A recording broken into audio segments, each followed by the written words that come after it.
Selamat malam sahabat Liputan6.com, News Flash Malam kembali hadir menyapa Anda untuk menyampaikan sejumlah informasi terkini. Dan informasi pertama kali ini kita awali dengan hasil investigasi akhir kecelakaan pesawat AirAsia KZ8501. Komite Nasional Keselamatan Transportasi atau KNKT merilis hasil investigasi kecelakaan pesawat AirAsia KZ8501. Pesawat yang membawa 162 orang itu mengalami celaka di perairan Selat Karimata pada Minggu 28 Desember 2014 pagi.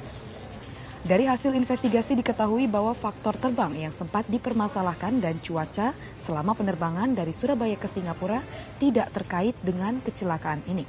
Investigator KNKT Nur Cahyo Utomo dalam jumpa pers di kantor KNKT Jakarta menyatakan hal-hal seperti perizinan rute penerbangan dianggap tidak terkait pada kecelakaan ini.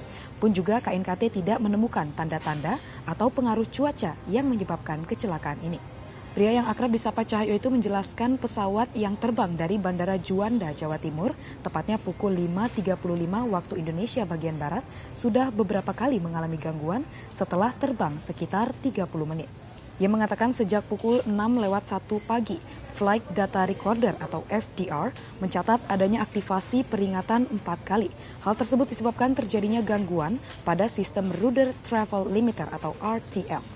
Gangguan itu juga yang mengaktifkan Electronic Centralized Aircraft Monitoring atau ECAM berupa pesan Auto FLT RUD TRV LIM SYS. Setelah pesan tersebut, sistem autopilot dan autotravs tidak aktif. Sistem kendali fly-by-wire pesawat berganti dari normal low ke alternate low di mana beberapa proteksi tidak aktif. Pengendalian pesawat oleh awak dari autopilot ke manual itulah yang selanjutnya menyebabkan pesawat masuk dalam kondisi upset condition dan stall hingga akhir rekaman FDR. Terima kasih Anda masih bersama kami dalam News Flash Malam. Dan sahabat Liputan6.com, berikut kami ajak Anda untuk menyimak informasi mengenai 38 produk obat tradisional impor yang masuk ke dalam daftar hitam Badan POM. Ancaman peredaran obat tradisional dan suplemen kesehatan mengandung bahan kimia obat tidak hanya datang dari produsen lokal di Indonesia. Berdasarkan informasi melalui Post Marketing Alert System, WHO dan US Food and Drug Administration, sebanyak 38 OT dan SK mengandung BKO, serta bahan dilarang lainnya juga ditemukan di negara-negara ASEAN, Australia, dan Amerika Serikat. Kepala Badan Pengawas Obat dan Makanan, Roy Asparinga menerangkan, masuknya obat tradisional tanpa nomor izin edar dari luar negeri ke Indonesia bisa masuk melalui pintu ilegal pula. Ke-38 produk tersebut diduga merupakan produk luar negeri. Selain Bea Cukai, BPOM juga melakukan koordinasi dengan kepolisian dan kejaksaan untuk penanganan dari segi hukum. Pemerintah daerah dan kabupaten kota atau Dinas Kesehatan, Dinas Perindustrian, dan Dinas Perdagangan. Asosiasi atau perusahaan di bidang OT melalui Kelompok Kerja Nasional Penanggulangan Obat Tradisional mengandung bahan kimia obat atau Pokjanas Penanggulangan OT BKO, serta memperkuat kerjasama ASEAN melalui PMAS dan dengan berbagai negara lain seperti Australia, Tiongkok, dan Amerika.